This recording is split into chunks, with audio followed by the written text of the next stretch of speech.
Hello and welcome. This is Gautam here with another podcast from Ventrica. Today I am absolutely delighted and you are all in for a major treat. I have Tyson with me. Tyson is one of the virtual CISOs for Wipro. He is a domain expert, has been around in this industry for many years. He's a trusted security advisor for many of the very large firms like T-Mobile, Meta, AT. He's been involved in Winter Olympics, Super Bowl, and now FIFA World Cup. I'll let Tyson introduce himself, but I am really excited for this podcast today, kind of to learn and pick his brain on many of the pressing topics that we have today around, cybersecurity, around, AI kind of penetrating into the world and how he is looking at things and, protecting his clients, a very burning topic. So Tyson, welcome, and please introduce yourself a little bit, share with us with your background. That'd be really awesome. Perfect. Thank you so much. Great to be here. So Tyson Barber, I'm currently the AB CISO at Wipro within their cyber advisory practice.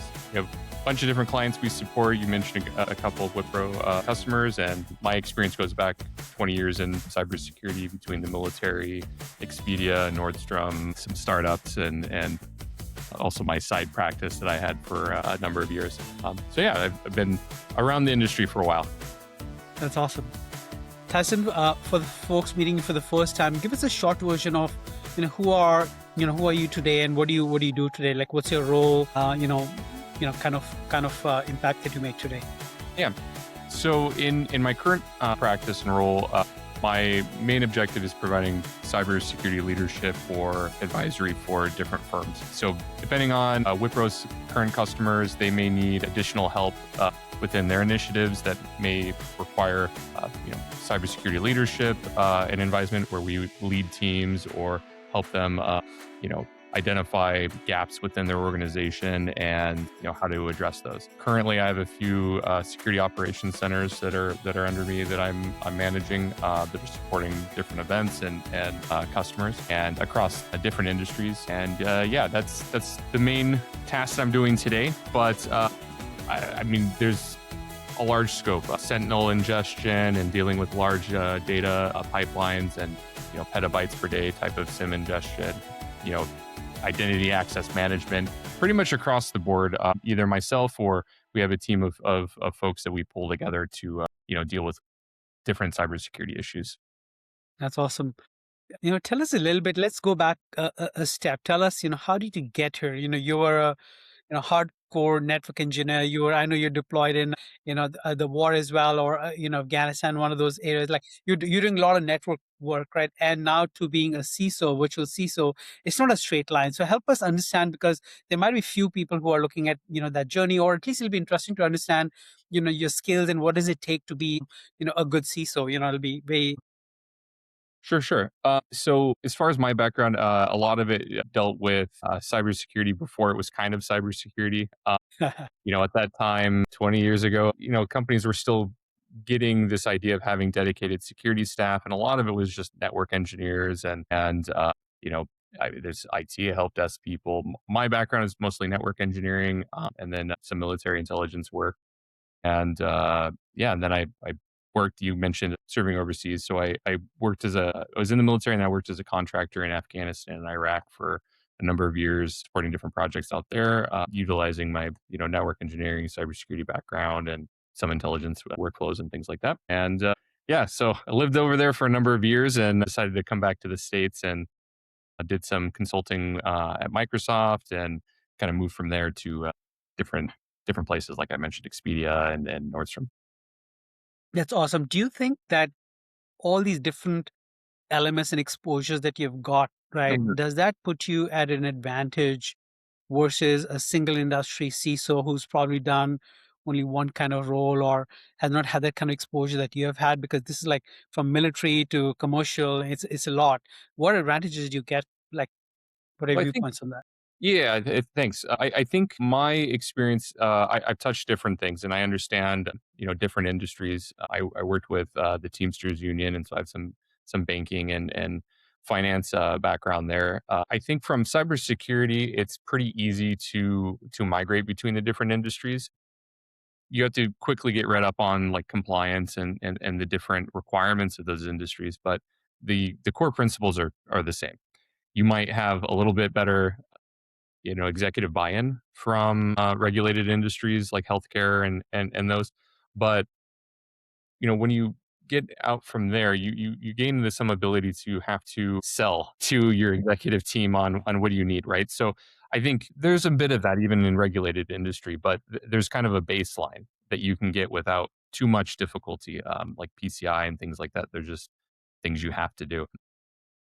But beyond that, I've gotten a lot of interaction with different technologies, so I understand the stack in different areas. I understand different business needs. That's probably my biggest advantage as a VCISO is, I'm not just purely technical. I come from this background where I interact a lot with non-technical folks, like doctors and bankers and things like that just honestly don't care. They want to be able to plug in their USB, right? Right. So yeah, I think the breadth of knowledge and experience is more beneficial. My personal opinion is cybersecurity is kind of a prestige class, right? It's like a secondary kind of career. You should have some other background before you move into it. I think that makes you more well-rounded. Not saying that there isn't a place for like AI straight went into college, went straight into red teaming. That's great too. But there is something to be said about, especially leaders having more varied backgrounds. Yeah. I've seen folks that get kind of, I don't want to say narrow, but they get kind of, I feel like they feel that they're stuck in certain areas. Like, oh, I'm always doing SOC management or something like that. And I think, branching out a little bit and trying different areas is beneficial. Absolutely. The way I see it is, cybersecurity, the leaders that do the best in cybersecurity are the ones that understand how potentially a hacker or a APT, enemy nation might try to penetrate, because that's what security is all about, right? Somebody breaking into your weakest link and compromising that. So unless you can think through outside the box, right? If you've been trained in a particular way, a textbook fashion, cybersecurity, then you can never think outside the box. And I think it's almost, you have to be borderline, you understand the right word is like, you got to be like skeptical all the time, like what could go wrong, without really wishing on that, but always being ready, like, okay, is this, like, are all the aspects covered properly or not, right? And I so think absolutely. to jump in on that, my kind of path in wanting to get into cybersecurity was like movies and spy films and Yeah. things like that. So for me, it's kind of fun to think through the scenarios and try to get creative with how these things are done. I think that's why it's important to have a varied background too, is you understand the different needs in software and how these things interact, right? If all you've ever done is help desk or even just you know basic SIM work in a SOC or endpoint security, you maybe don't have the understanding of like how red team people operate or tools like SAP or any of those like Salesforce, just the mess that those end up being at companies because the goal is making money and getting ERP stuff done. They don't care about security principles and things like that. So understanding that these people with these kind of messy closets that you're investigating, they just don't care. So you have to work Yeah. around it. So that brings up an interesting conversation. You mentioned about regulatory compliance a little bit, right? You know, GRC is kind of an effort to try and help the common business person that's not a cybersecurity expert to kind of help, at least protect. It's like your guide rails, whatever you want to call it. But given the way the world is moving, especially with AI, and in general the business pressures companies have to perform and to build something and to be profitable, and there's so much going on, what do you think are the biggest gaps in GRC right now? Because GRC are written more textbook, and are they keeping up, or do you think there are massive gaps? I think, as always, if you stick to the basics, everything's kind of achieved. I think there's a lot of sensationalism with AI and other areas where people are hyper focused on, this is crushing everything. The world's changing. It is, but it's not, without understanding the basics. So some of it is, I think a great example is PCI and others. They have this requirement. You always have to keep everything up to date, and that you're doing that to mitigate risk because you're always staying ahead of vulnerabilities. Well, sometimes you're patching into vulnerabilities, and there's this. this is where understanding how developers work and how software is created, sometimes you have to pin dependencies, and you can create, and a proper risk person can determine, what is the risk in this. If I have it locked down behind a bunch of mitigating controls and it's in like a Kubernetes cluster or something, and we're in a container and it can't be accessed, it doesn't really matter, right? Right. So sometimes it's good to pin to known good software that's not vulnerable, and stick with it for a while, right?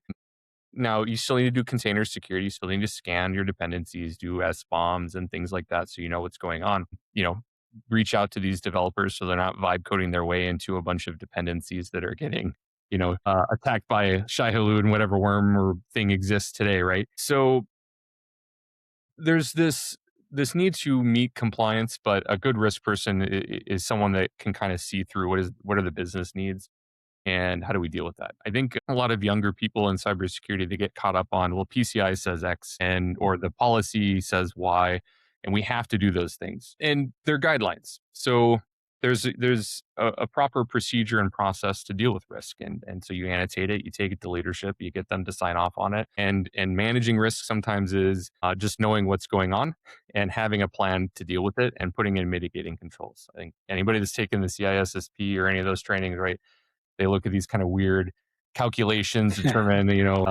costs for things, and defining SRO and all these kind of metrics. Those are there for a reason, because it makes it easy for finance people to understand what you're talking about when you go to quantify risk into something, which is most of the time the people that care about that are finance or bean counters, right? So Yeah. Yeah. Perfect. So now I know that you talk a lot about NIST CSF, right? Could you help the audience understand, number one, what does it apply to, and what does the maturity scale actually look like? Does that protect, the levels of protection, if you may, yeah. for a company? Well, so again, it's just guidelines. So if you don't have a cybersecurity program, NIST is National Institute of Technology. They've created this framework for cybersecurity. In parts, there's others like NIST classifications and things like that for government security that are a little bit more prescriptive. But just the cybersecurity framework has a maturity guide for the different areas that they cover. It's good guidelines. So if you don't have cybersecurity or you're kind of winging it, they have a self assessment that you can take. It's I think 1 through 5 is the grading scale, and it just determines how mature is the process. Do we have KPIs and SLAs, and are we measuring that? Do we send this to the executives? Are they getting briefed on it? Or is this fully managed or is it not? And frankly, I think a lot of people, if they even large companies, if they fully went through that, they would find gaps, and that's fine. The whole point of doing that and walking through that a framework like that is so that you can identify what areas you need to work on, right? It's just like any other test or self-assessment. I think a lot of places get caught up on SOC 2, and PCI and things like that they need to do commerce, which is great. But to get those, you usually have to have some framework, and I like that one because it's provided for free. It's pretty well rounded, and it's not necessarily too prescriptive. So you have some room to kind of make some decisions there. And it's a good starting point, like, a free assessment to say, okay, no, are we even there? Okay, got it.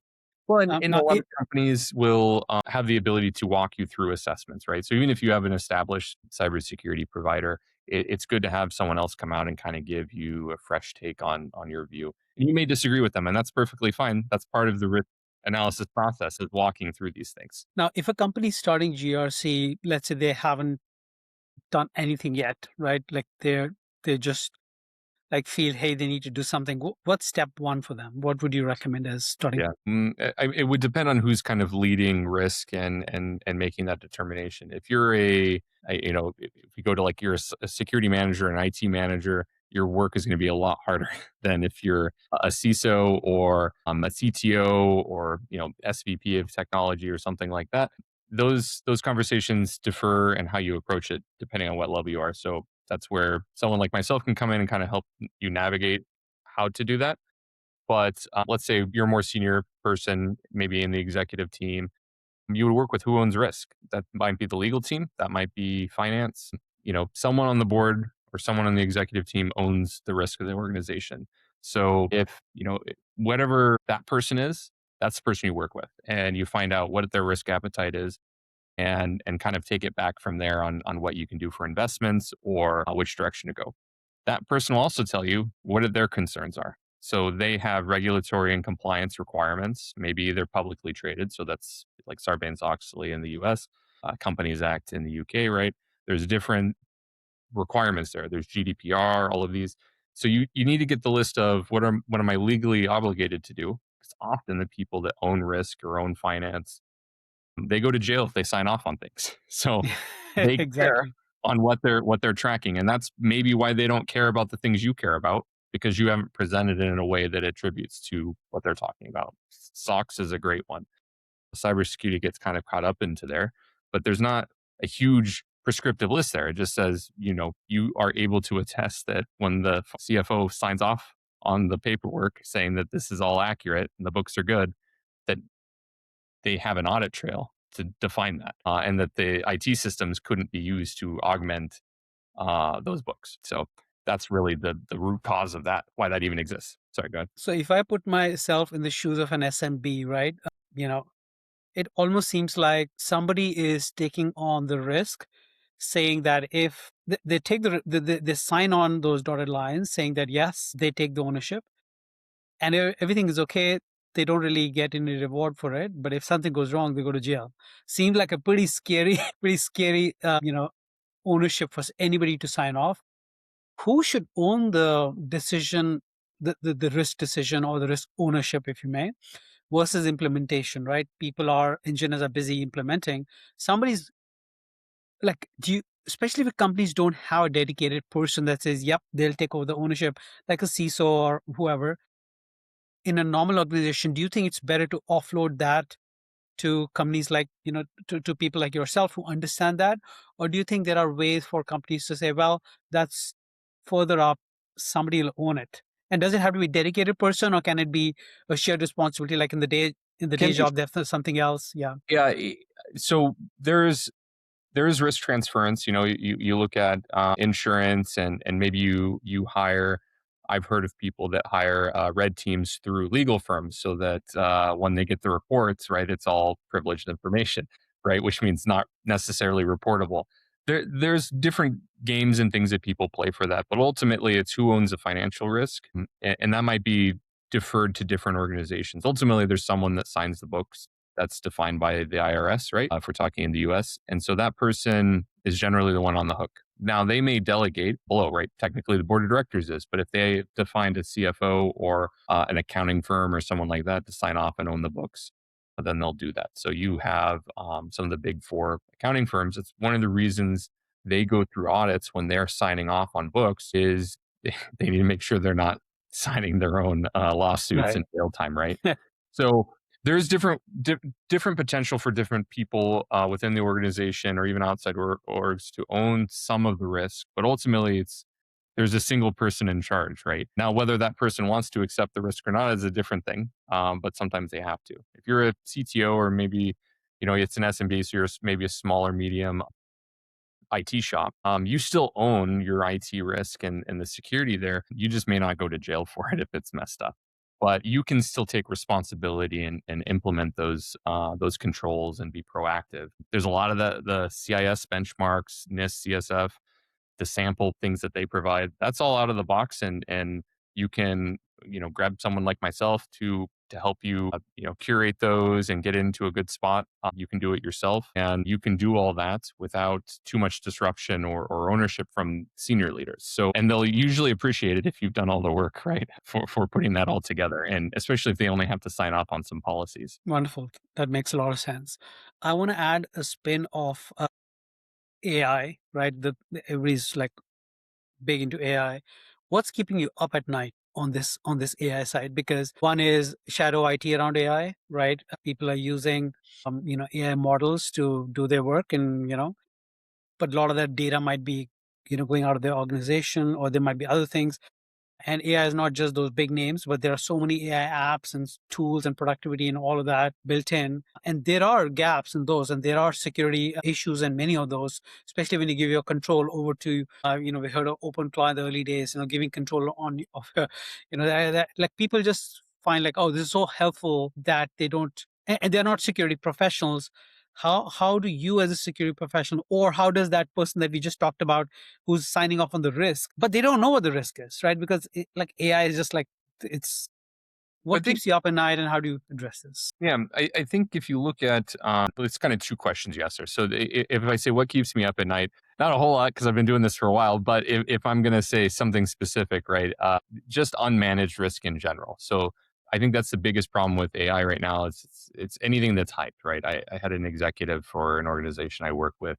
His son goes, "Hey, OpenClaw, it's the best. You got to do it." And so he calls up the IT manager, "Hey, you got to get this implemented." So now we have to figure that out, right?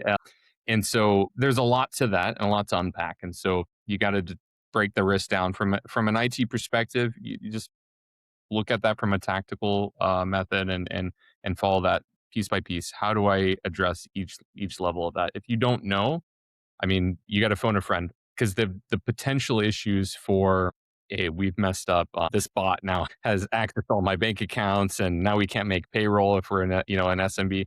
That's a real problem that you can have, right? So probably you shouldn't put this on your main machine, right? You don't need a $50,000 Mac to put this on either. So consult your IT person. They're going to save you money. I know they seem hard to deal with sometimes, but they're just trying to protect you. So, but even from that, if we get it to larger organizations with who owns risk, you might have to define, you know, who's going to be in charge of AI in the organization, and that's the same. We go back 20 years ago, all this automation and all of these kind of different work groups. You have to create kind of an internal team of folks that have a stake at the table in the use of that, right? So the business units, the people implementing it want to have a say because it's a lot of workload for them. When you get into resource planning, sure, you can unleash your sales or your ops team into Claude or whatever, and maybe they become 20% will make up some number, right? Yeah. More productive.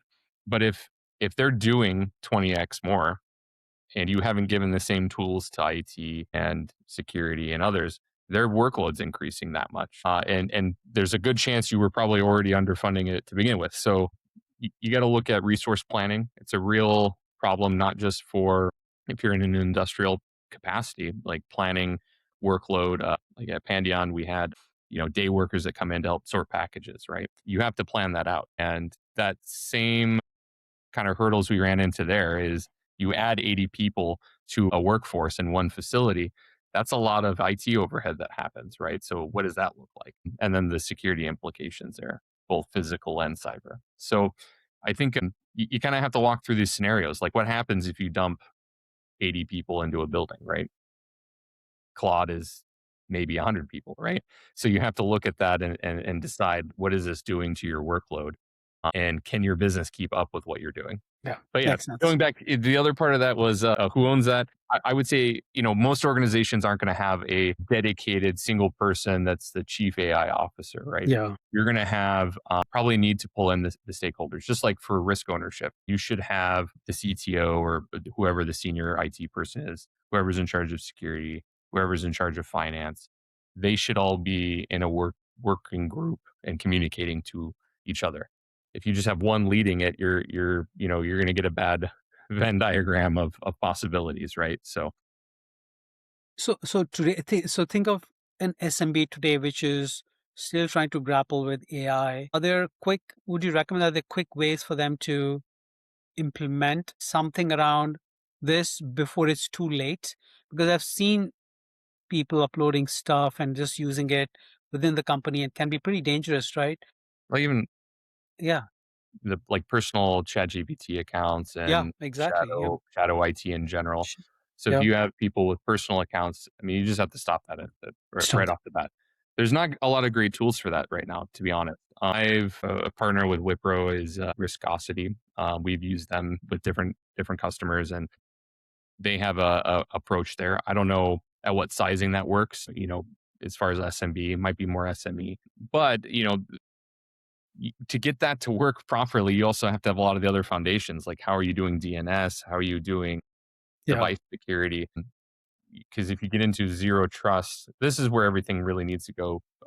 It's zero trust, right? And then to set up these kind of systems like Riskosity where it can intercept these communications and you can at least get an idea of what's being sent, maybe even block it or do captured portals, right? Somebody tries to log into ChatGPT, but it sends you to your corporate login for SSO, right? Those are things you can do, but you got to dedicate budget to it. So I think educating everyone and letting them know, hey, you put the company financial details in there, you might get fired, right? And you might cause financial issues for the company. And if you get into like Hollywood-based companies or media-based companies, intellectual property, right? Yeah. That's a big problem. Once you throw it into the AI, that's getting trained in there, unless you have specific corporate enterprise accounts where that's turned off. So probably, I would say, even if you are legitimately purchasing it, always try to turn off training. Make sure their privacy agreements respect your ownership over data. The right to delete data, and there's a lot. I've recently had an influx of third-party risk management requests for all kinds of AI tools and integrating this into HR and into finance and into all these other areas.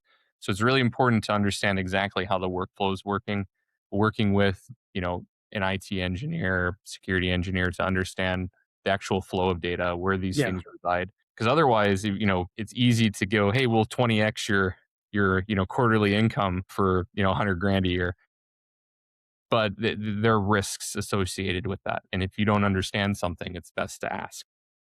Yeah, absolutely. Yeah, I think a lot of companies and a lot of people do not understand the risk. They feel that the only risk is that the data would be available, and they are like they're okay with it. I mean, they just don't feel the pain for it, so they're like, okay, Right. yeah, it's okay. Like, but I have a deadline, and this will help me now. So they are like more tactical focused when it can be a pretty big issue later on, which they don't realize it. Could you kindly share if you have any examples of AI based compromises that you have seen that you feel are, had a big impact? Yeah, I mean, it depends on kind of which direction you want to go with that. So I know Canvas had a recent large incident, and there's a lot of issues there with student profiles of different ages and a lot of federal compliance issues that they're going to be facing with that. But even getting outside of there, prompt injection is kind of a thing that a lot of people Yeah. talk about. There's, I think, of one example where someone, I believe they sued on it too, where they spoke to the AI chatbot and got it to give them a discount on a product, right? Social engineering is a real thing, but if you don't if you have a chatbot that's 24/7 and you don't have additional people checking on that, so probably good to follow up on those. As far as other larger breaches or just bigger issues, I think just data leaking is a big one. Yeah. You have That's a big Claude, one. right, with the new thing where it's finding all these new vulnerabilities, and that becomes an issue. Kind of touched on that earlier, where you might want to pin your development versions, and you still need to have the rigor on lifecycle management, the data lifecycle management, your SDLC processes, checking dependencies, not just installing whatever is on the internet, right? Making sure that there's some That's a engineering huge one. diligence happening on that. And I think that that's a risk with vibe coding and all Yeah. these. So don't be wary of pulling in the intern and vibe coding your next quarterly deployment, because it may be worse for you than you were hoping. So The sad part is over the long weekend, was with a friend. He worked for a pretty large company, and he was giving an example how there's a trend of hiring junior engineers and then giving them access to AI tools. And that is better than a senior engineer because now they can cut down the cost, and they feel the AI is doing the rest because its knowledge and experience is irrelevant now a because lot of AI tech debt. has it. And Yeah. they're vibe coding into it pretty much. And I've heard examples where people, when they ask like, well, what did you build? They don't know. And they are like, oh, let me just check. And I think that's like to your point is very dangerous because when you're vibe coding something, it is injecting, stuff which you don't know where it's coming from. It's just like, yeah, code that runs perfect. Number one, that can break and you don't know what it is. And number two is injecting stuff. And to the point, like, have we seen AI issues and AI attack, like you said, SQL Yeah. injection, the But AI injections? But I think bigger time bombs are probably going to happen. That's my well, biggest concern. we touched on it slightly, is the Yeah. Shai-Hulud worm, where it installs based on through a lot of vibe coding and installing these dependencies. But when it runs, it immediately goes after tokens, your GitHub keys and things like that, and it had compromised. I think at the time it was a lot of Node JS and things like that. But there's a few different iterations now of the same worm. But it stole these keys and would self-propagate itself to these other repositories. So now you're installing these that you think are legitimate, and you're updating because PCI says you need to keep everything up to date. And now you're compromised, and whatever you had is now compromise. If you're an open source developer, that's now anyone that's using that, right? So I think there's a kind of an implicit trust with, well, this comes from open source, it'll be fine.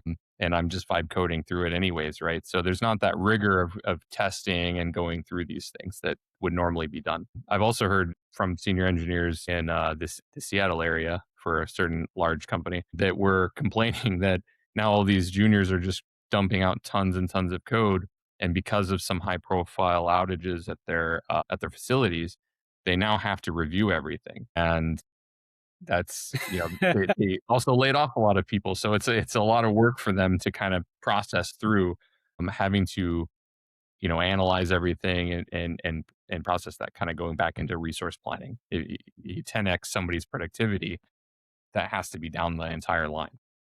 Wow, that I can only imagine that what a stressful thing that might be. You build the whole thing using vibe coding, and a bunch of people have done that. Now they're laid off, and now humans have to like review it, and you don't know what it is. So it's I can only imagine. But even And if they plus they have pressure. there, they don't know.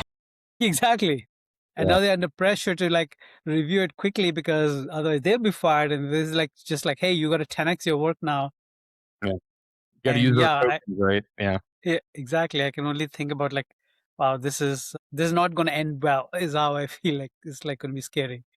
And yeah, I think every technology goes through that bell cycle, right? There's a lot of expectations, and there's like something goes wrong happens, and people like realize, oh, we better be careful. So I think yeah, it's probably the same at the same cycle. Coming to this owning the risk and AI deployment, right? A lot of companies are truly and in a very understandable fashion are trying to adopt AI very quickly, meaning not just use these chat GPTs and the claws of the world, but really implement AI models in their processes and like whatever it is, right? To make them to eliminate the redundant work and like to make it better. So, but these companies don't have any idea what it is, right? They might not be tech like hyper tech companies. Do you recommend that these companies should have a chief AI officer, or how should they go about implementing AI? Because that's one of the things Ventrica does now. But I almost feel like, does every company need it? Bigger companies obviously have the budgets, but I'm talking about the ones that potentially might not be that big.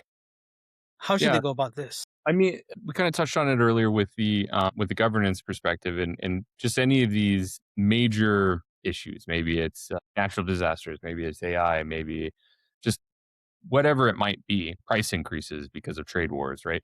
Whatever those things are, you need to get a working group of the stakeholders together and make decisions on it. If the organization, let's say the sales org or the marketing org, really needs to use AI and they're pushing for it, maybe you've got some private equity backing and they're saying everybody's got to use AI now, right? Yeah. That's great, but you have to have someone or some ones that can own it and steward it into implementation, right? As with anything, if you just let people go out and buy servers and laptops and plug them into your network, that's effectively what you're doing with AI when you just buy these different things. So, if you want, Susie from accounting and Mark from wherever to come in and just go to Best Buy and start buying routers and switches and technology and plugging into your office and doing work, if you're fine with that, then no one's going to convince you that there needs to be some controls with AI. But you should look at it like that. It's not just this magical, thing that you're throwing $30 a month at, right?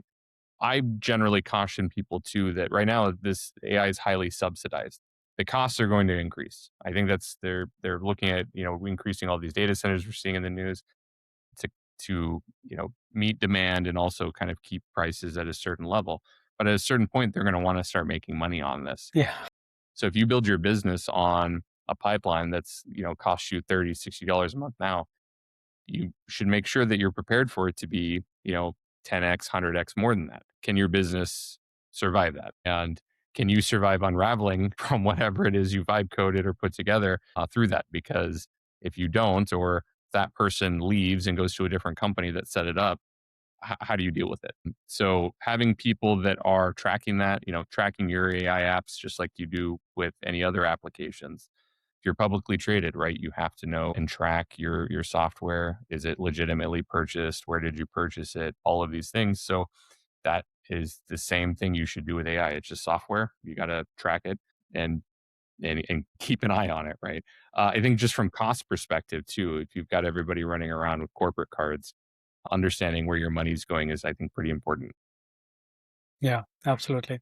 I heard the new, there was a time when how many lines of code written were basically How like a many tokens metric. are you using? Yeah. Right, how many tokens are being used is now a metric is, and that's kind of funny. And you're totally right. In fact, I read a headline, and I have to verify that, double verify that.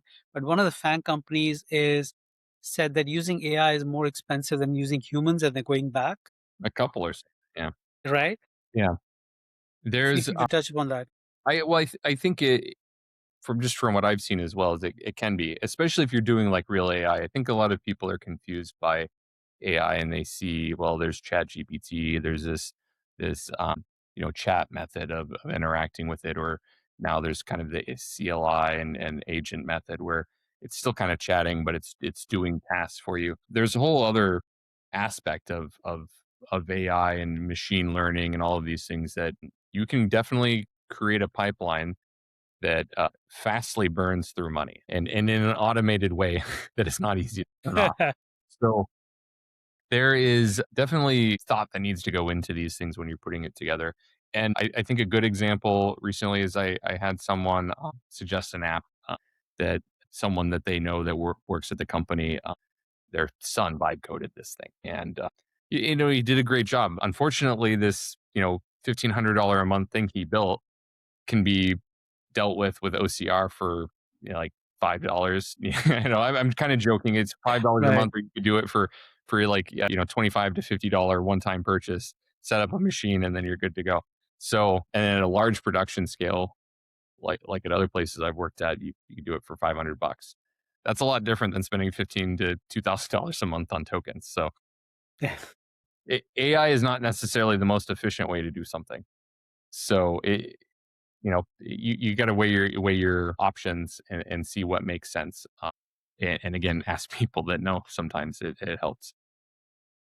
That's a very, I think what you just said is, I think, a very valuable point. Companies that are just jumping in to the pool without thinking twice that, hey, we don't want to be left behind. Yeah, it's great. But I also feel the danger for these companies to implement all these AI models and realize a couple of things. Number one, they did it for productivity and cost, and it's really not that cheap. Number two, when something breaks, nobody knows how to fix it, and they try to wipe code the fixing. And I've tried that, and these things don't work because nobody knows it. Number three is all the injections of these vulnerabilities that got injected in. Nobody, because nobody understands the architecture, May nobody not know that. understands where the problem are, right? And then you fight the people. Number four, you fight the people that did it, and now number five, you have to hire back the entire team to kind of fix what's happening, and that can have a huge business impact, can have a legal impact, can have all the other impacts as well. So I feel the smartest companies ought to, like you said, deliberate, think twice, maybe do side projects, bake them before jumping in. But unfortunately, a lot of companies are just like, wow, this thing works and this is great, and they don't see the dangers of what's behind. And I mean, I've been recommended by people who understand AI really well, people at Stanford Research, including my family members. They've said, like, they're doing AI ML. They're writing many of these things, and they're like, don't just, you know, if nothing else, you got to still be able to use and think. And people are just throwing everything they have and just saying, let it do it, just because the ease. Coming to the topic of AI risk, right?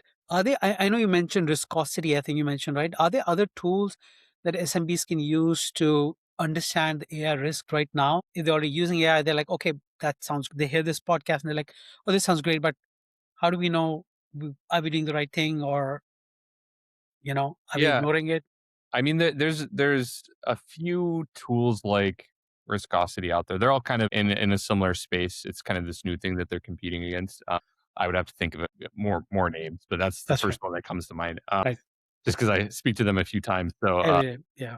but beyond that, I mean, you can, if you just look at your standardized tools that you have in the environment, you can use Defender and others. I'm going to assume they're an O365 shop, but you can use those to identify, what are your machines reaching out to. But that also comes into, if you've never fully set that up, then you're gonna be flying blind. So you can check your O365 email for notices. Are people getting, are they using their corporate email for signing up for these things? If it's more shadow IT, if it's that they're using their personal ChatGPT or whichever that they have, or Gemini on their phone and things like that, that becomes a little bit harder. But if they're in the office, maybe you have some controls over Wi-Fi, and you can talk to your IT folks internally to see, like, well, how do we get an idea of this? Like, what is being used? If you're a little bit bigger organization, more like an SME, then in those cases, you'll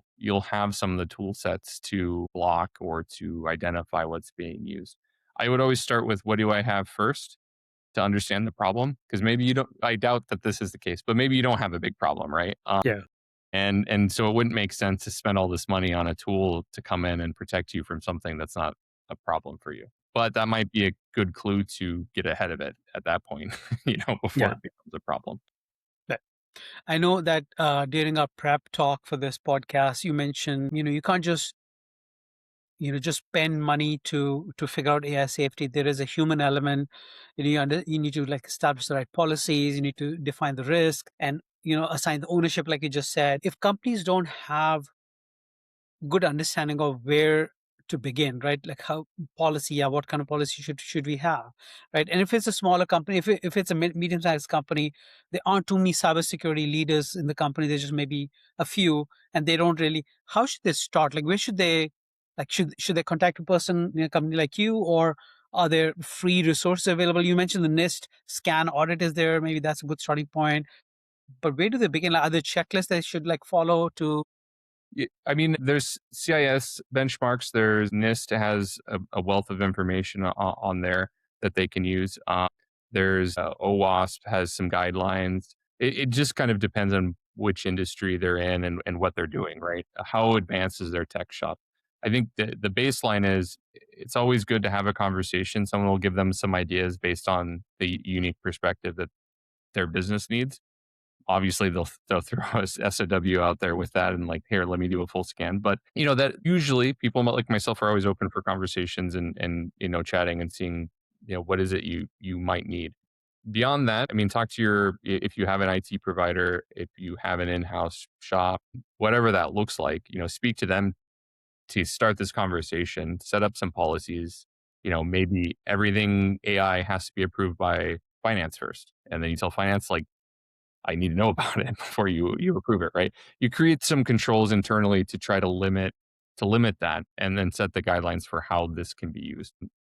I think that the tools are still very new for detecting and really getting ahead of these things. But using basic tool sets like Defender or CrowdStrike or whatever endpoint tool you have, you can set up searches and alerts for these things and get ahead of it that way, even browser-based ones. So I think when you get into planning, this, we talked about in the prep, was a quote from IBM that I like, is that don't have anything with severe consequences. And this, I'm paraphrasing, but anything with severe consequences shouldn't have a machine making the decision, right? So if you're fine with a nameless machine that doesn't have any agency or responsibility, Yeah. sending all of your bank money out into the ether, then go for it, right? Or if you look at, like, operational technology, are you able to deal with the risk of a machine you own hurting someone because some AI or something was making the decision there because they hallucinate. They have problems and you and even the people that design it don't always know exactly what's happening in there.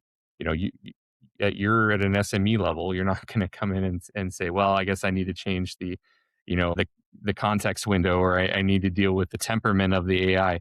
Those things aren't things you know about. And you're definitely not going in and retraining it, at your level. The some of those GPUs needed for that are hundreds of thousands of dollars, and you Yeah. need many of them. So, you know, just think of that there's an expertise outside of the organization for a reason. You go to a doctor, you go to, a mechanic or whatever to deal with those things. Beautifully said. Moving on to the topic of SOC, right? How's Wipro or how other larger companies, SOC providers or MSSPs, what do you recommend of like human oversight? How does it fit into Yeah. AI automated SOCs? Like, In where are you seeing changes and in trends? my so the Wipro has some offerings on AI augmented security operations centers. And we have that as a shared service. And AI does a lot of the initial triaging. I think the official advertising is takes the place of a level one kind of analyst, kind of always have eyes on glass. I see it as more of a point five person, right? And the way that we implement it is there's a team that is still processing all of those, but it's helping reduce the noise and kind of set some level, right? Because I think if everything's critical, then nothing's critical. So having some assistance on identifying those or connecting it to like CMDB or those things so that your crown jewels are alerting higher than other things, right? Getting that set up, especially in a larger shared environment, is difficult. So having a tool like that is helpful. With the SOCs, excuse me, that I'm managing, we use a lot of tools, Copilot. Some of us are using Claude and some other things, enterprise level, right? So it has the enterprise agreements, has SSO, has, control over the data to, help do some of the basic research, something that we would have done before where I'd have to understand, read several books and then Google for an hour to understand some of the dev concepts behind why an exploit works and how those things happen. I can go Grok or Claude or whoever explain this to me and walk me through it. And depending on how you set it up, you can actually personalize its input. So it knows, right? Roughly what your background is and your level of understanding. So you can kind of skip the low level stuff. So I think anybody that's used any AI, you're like, hey, give me this problem or the solution, figure it out, don't make mistakes, right? When you customize it, you kind of know how to use it a little bit more. You can walk it through. So you're not telling it, don't make mistakes. You're telling it, I already know these things. Let's move on to the more complicated points that I need explanation on.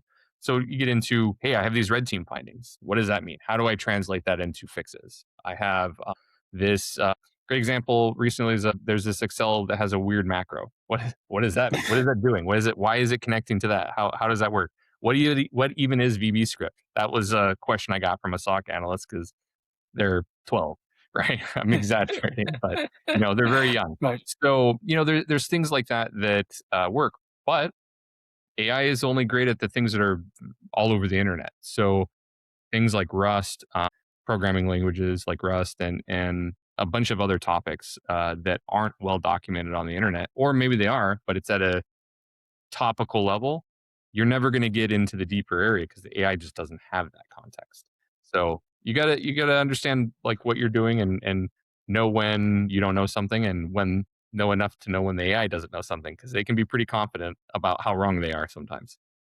Yeah. No, that's a great point. The way you described was using AI more like a replacement to Google because it can search through and sift through, plus it knows your level preferences. Before the last question, any recommendations for people where you'd say broadly, like, yes, this is a good use of AI in today's world, and this is not a very good use of AI? One example would be, hey, don't connect all your, how you have connectors connecting everything to, Yeah, OpenClaw or whatever, where it's doing stuff for you, and you are like, wow, now I have like 12 employee company or whatever. Like, that's obviously a not, but less subtle examples for especially who are in enterprise and also good users. Like, yeah, this is good usage. Use the AI for this, and don't use AI for this yeah. from a security perspective. From my personal experience, I think like report writing Now, you can't just let it do it all for you, but I've had a lot of help with, yeah, I've got all of these different, SOC 2 reports, or I've got, I don't know, a bunch of Tenable exports or Qualys exports or something like that. I need to quantify what is the risk here and tie these together. So maybe you have a CMDB, you have all these kind of exports. Normally, before you'd be munging around and playing around with Excel, and maybe I am Yeah. not good at Excel, right? I only picked it up over time. The Copilot, as much as I have issues with it, it knows some things in Excel and can help you walk through some of those things easier. It's definitely improved my some of those dashboards I've created. I mean, Power BI is really well documented, so the different AIs are usually pretty good at helping you create Power BI dashboards. If you're an O365 shop, that makes it easy to create live dashboards and things you can automate and update, which is a little bit better than just basic screenshots and things from PowerPoint, right? Yeah, I would say augmenting your normal workflow. Like, what is something that normally would take me 10, 20 minutes to do? Maybe can I do it in a minute or two, or longer than that, right? But you still have to look over your work because it Yeah. will mess it up quite frequently. Absolutely. That there can be massive hallucinations. So if you are doing a report for your CEO, don't just send it and expect it to be perfect. There can be major glitches and it can cook up things, Yeah, very to give you an convincingly. example too, I had a SOC analyst that kind of had it right at the output on why this vulnerability wasn't a problem, right? Or not even vulnerability, but why this security alert wasn't a problem. But it completely hallucinated a bunch of the elements of it and filled it in incorrectly. And so, like, we've had to dial that back on like what it can do. And it created, if you see a lot of AI output, it'll put all the emojis in there and the M dashes, and it takes something that probably should be half a page and makes it 10 pages. So you have to kind of understand what is it the person on the other side is looking for and make sure that you're curating it to that and not just accepting what it dumps out. Beautiful. Last question. Thank you so much for, this wonderful insight. What would be a closing message for someone listening to this? People who feel they're behind, people who feel they're concerned, or enterprises that feel they don't have enough, either know-how or people, or they don't know where to start. What would be your message to? Yeah, I think everybody's feeling that, right? So Yeah. I think in especially like 2008, right? We had the financial crisis. Everybody was like, "Oh, I've learned to code," and because you don't have your normal jobs anymore.